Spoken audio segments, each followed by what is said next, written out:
E aí pessoal, tudo bem com vocês? Eu espero que vocês estejam maravilhosamente bem e hoje eu lhes trago o Gambito Dinamarquês. Esse gambito é cheinho de armadilhas, cheio de lindos sacrifícios, então se preparem, se mais nada, caso você não saia desse vídeo convencido a jogar o Gambito Dinamarquês, no mínimo você vai ver algumas das posições mais lindas que você já viu no xadrez, isso eu te prometo. Então vamos lá, nós começamos com peão E4, vem peão E5 e nós jogaremos o gambito com peão D4, oferecendo que ele capture o nosso peão central e ao invés de retomar o peão, que seria o jogo do centro, nós vamos jogar peão C3, dando a ele a oportunidade de capturar um peão e assegurar a sua vantagem de pelo menos um peão.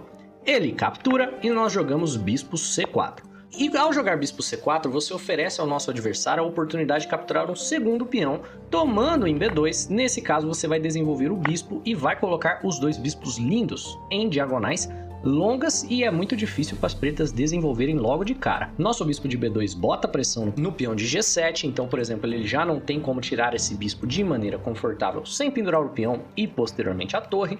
O nosso bispo de C4 bota pressão em F7, em muitas das posições você vai sacrificar esse bispo lá e caso, por exemplo, ele siga tirando o cavalo, nós podemos avançar o peão já chutando esse cavalo daqui. Então, o jogador de pretas está numa posição bem desconfortável. Uma coisa que você vai ver acontecendo mais e mais nos ratings mais altos é o jogador de pretas aceitar o primeiro peão e depois desenvolver naturalmente sem aceitar o segundo peão, porque ele quer tirar você de preparação. Mal sabe ele que você é inscrito no canal do Gato Mexicano e você já sabe que essa linha na realidade se transpõe a uma linha chamada Gambito Goring. E depois desse vídeo, caso você queira jogar o Gambito Dinamarquês, você vai ver um vídeo que eu fiz sobre o Gambito Goring para você saber jogar as duas linhas e nunca ficar fora de preparação, quer o seu adversário aceite o gambito como um todo, quer ele aceite apenas a metade do gambito. Mas vamos lá, se ele aceitar o gambito como um todo, como eu já cobri o meio gambito, o Gambito Goring, em outro vídeo, você vai sair desse vídeo sabendo o que fazer contra as respostas principais do nosso adversário. O mais comum é que ele desenvolva o bispo para a casa de B4 com cheque, e a maior parte dos jogadores de brancas vão acabar cobrindo o seu bispo de B2 jogando aqui o lance cavalo C3, bloqueando o cheque, mas colocando o cavalo na frente do bispo. Eu recomendo que você bloqueie o cheque aqui na casa de D2, porque você segue bloqueando o cheque da mesma maneira,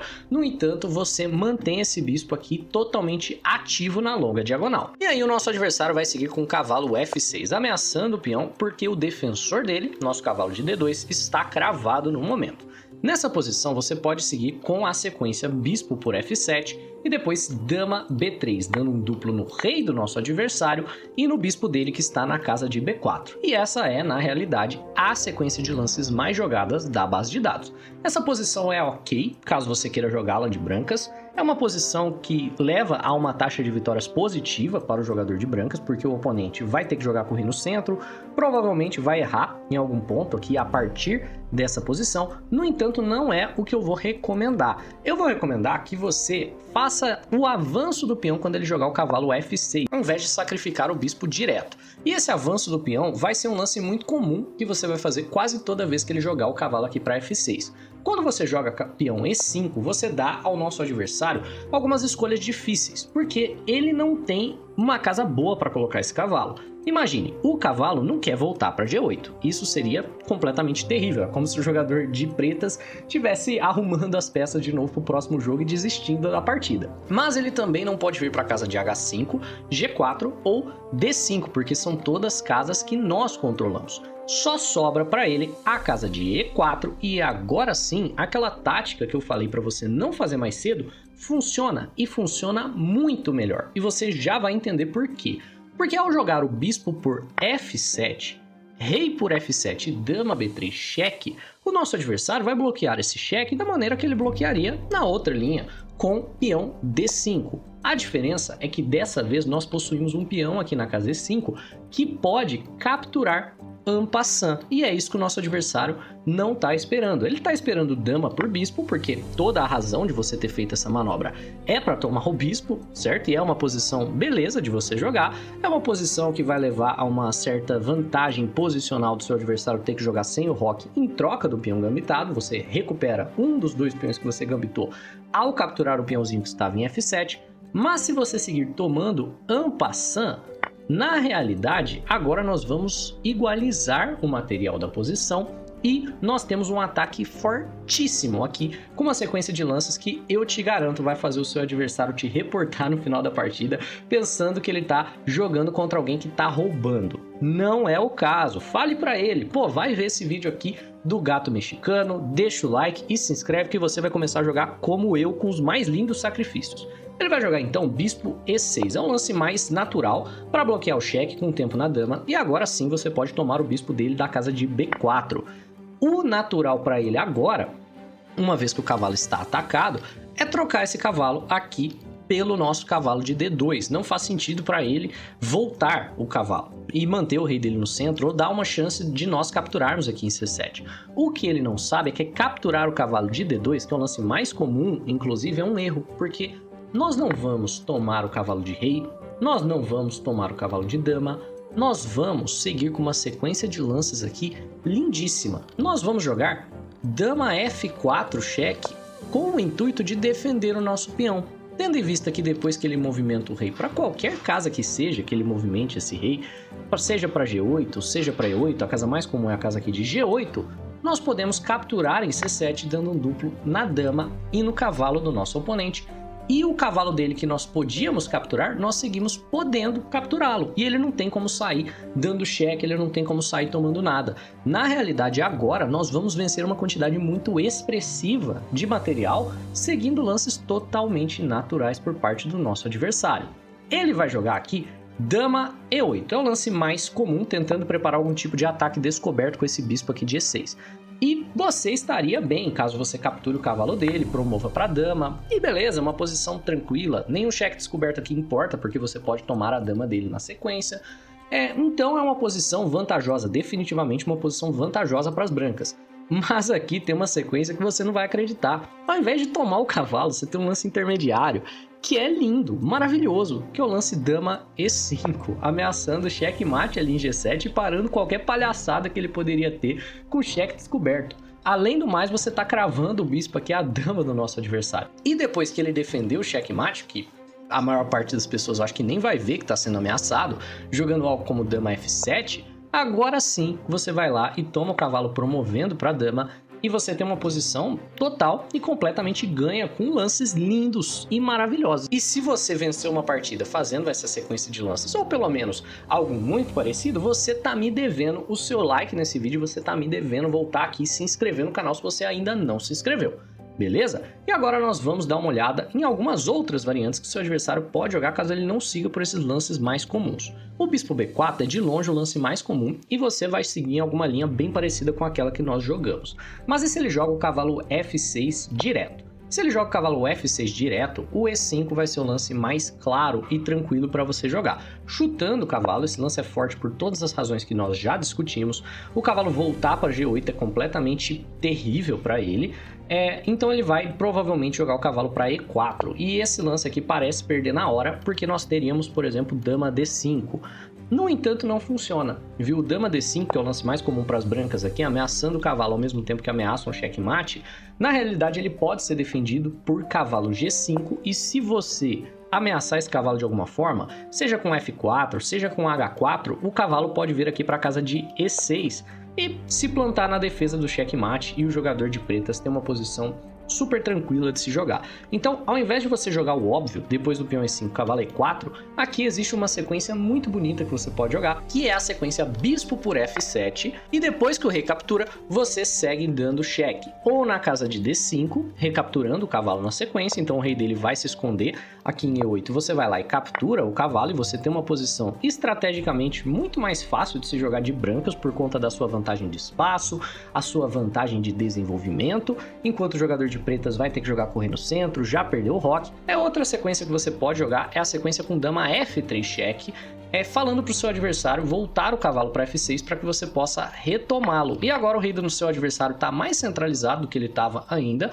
você entregou um peão de volta para você manter esse rei no centro, mas você arruinou a estrutura de peões do seu adversário. E essa daqui é uma outra sequência que você pode jogar ao invés do dama D5. Eu aconselho mais que você jogue o dama D5 do que esse dama F3, mas saiba que existe, tá bem? Se você tá curtindo o vídeo até aqui, então não deixe de se inscrever no canal e disparar o like, que me ajuda demais a continuar trazendo conteúdo gratuito aqui pro YouTube. E caso você queira ter acesso a vídeos um pouco mais longos e técnicos, vire membro aqui do canal. Por apenas R$5 você me apoia muito e você vai ter acesso a uma série de vídeos de xadrez posicional que eu tô trazendo de maneira exclusiva aos membros. Estou tentando trazer aí um vídeo a cada 2 semanas mais ou menos. São vídeos um pouquinho mais longos, certamente flopariam aqui no YouTube. É para quem realmente quer melhorar no xadrez. Então agora continue com o vídeo. Outro lance que muitos dos nossos adversários gostam de jogar é o lance peão D6. Esse lance é para preparar o cavalo F6 sem que nós possamos avançar o peão aqui para a casa de E5, como lance de resposta chutando o cavalo dele. Caso ele jogue esse peão D6, fique feliz, não é um lance particularmente bom, é muito passivo, prende o bispo dele para dentro dessa cadeia de peões e não desenvolve nada, não prepara o roque, é uma das maneiras mais passivas que as pretas têm de jogar e por consequência nós vamos conseguir uma vantagem bem rápida aqui também. O que você vai jogar? Você vai jogar o seu cavalo para F3, siga desenvolvendo, siga trazendo peças para o seu ataque e muitas das vezes você vai poder jogar o cavalo para G5 posteriormente, utilizando-se de uma estratégia similar a um fígado frito, algo do tipo dama B3 vem ameaçando, por exemplo, o peão de F7 em muitas das linhas, mas aqui vai depender do que o nosso adversário fizer.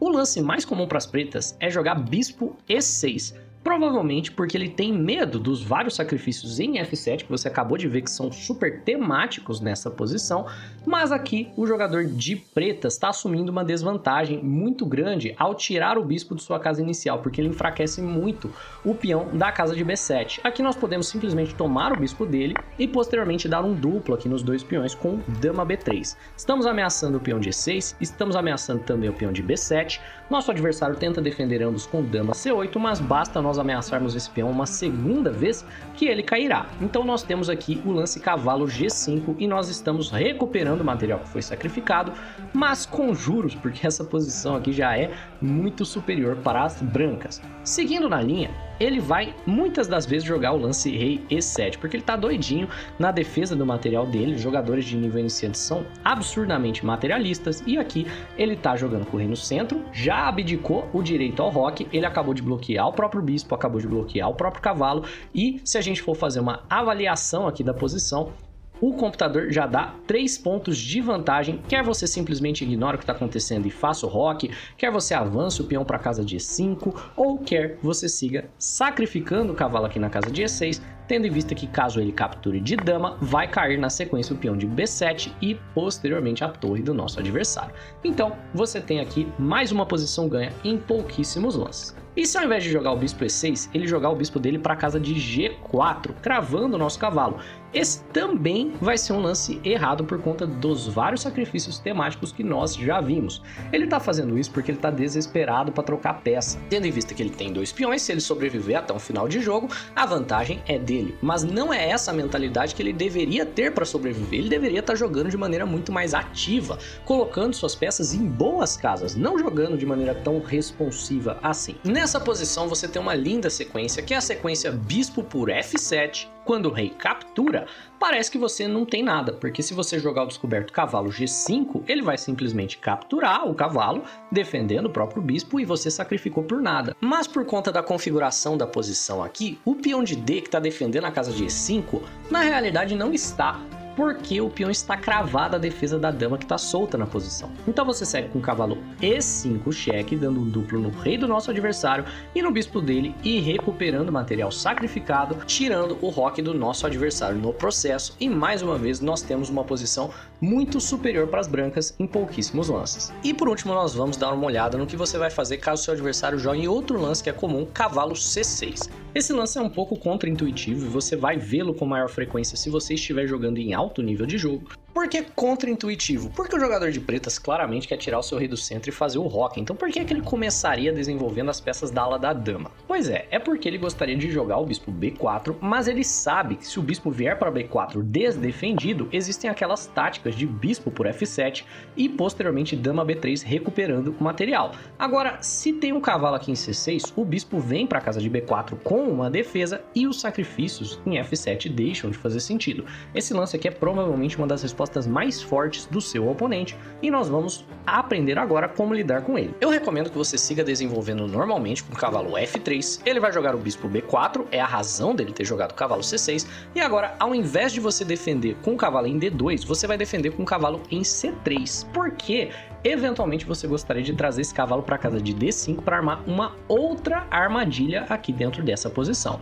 Ele provavelmente não vai tomar o cavalo, porque senão o seu par de bispos aqui fica totalmente sem contestação, então ele vai seguir desenvolvendo com o cavalo F6, e dessa vez eu não vou recomendar que você avance o peão para E5 imediatamente, apesar de que não seria um mau lance aqui, novamente porque as táticas de bispo por F7 deixam de ter tanta força com a presença desse cavalo em C6, então não faz tanto sentido tirar esse cavalo daqui agora. Eu recomendo que você simplesmente siga fazendo o rock, ele vai fazer o rock também, e agora você jogue o lance cavalo D5. E você vê que o jogador de pretas, até quando joga bem, tem que tomar boas decisões aqui. Nessa posição, o jogador de pretas, ele está sob muita pressão. Ele está, no momento, sendo atacado aqui na casa de F6, ele não pode fazer qualquer lance aleatório aqui na posição, senão você vai tomar o cavalo e ele vai ter que abrir o rei dele, a posição aqui é muito vantajosa para o jogador de brancas, e ele também não pode mover o cavalo de C6, porque senão você vai tomar o bispo, que também está sendo atacado. O mais natural para ele é trocar peças, então ele vai jogar cavalo por cavalo. Exceto que esse lance é terrível, porque nós vamos recapturar de peão, que é importante, chutando o cavalo de C6, e agora você vê por que a presença do cavalo em C6 é importante para essa tática funcionar, e uma vez que ele jogar o cavalo para E7, nós vamos jogar dama D4, ameaçando o checkmate, e na realidade está muito difícil de jogar essa posição de pretas, e as brancas aqui na real possuem uma vitória forçada. Ele pode jogar, por exemplo, F6, mas se ele jogar o F6, você avança o peão para D6, com cheque. Outra maneira dele defender o checkmate ali na casa G7 é jogando cavalo F5. Caso ele defenda com o lance mais forte, cavalo F5, defendendo o checkmate ao mesmo tempo que ameaça a sua dama aqui da casa de D4, você simplesmente traz a dama para a casa G4, ameaça o cavalo que está solto, segue ameaçando o checkmate lá na casa de G7. Se ele defender o cavalo, você simplesmente ameaça o cavalo de novo. Bispo D3 aqui é um lance simples, a sua ameaça é capturar o cavalo e posteriormente dar checkmate no nosso adversário. E ele não tem bons lances aqui. É uma posição total e completamente perdida para o jogador de pretas, novamente dentro dos primeiros lances da abertura, até mesmo quando seu adversário joga bem. É isso por hoje, pessoal. Eu espero que vocês tenham gostado do vídeo, eu espero que você tenha aprendido algo de novo. Se inscreve aqui no canal, um abraço e até a próxima.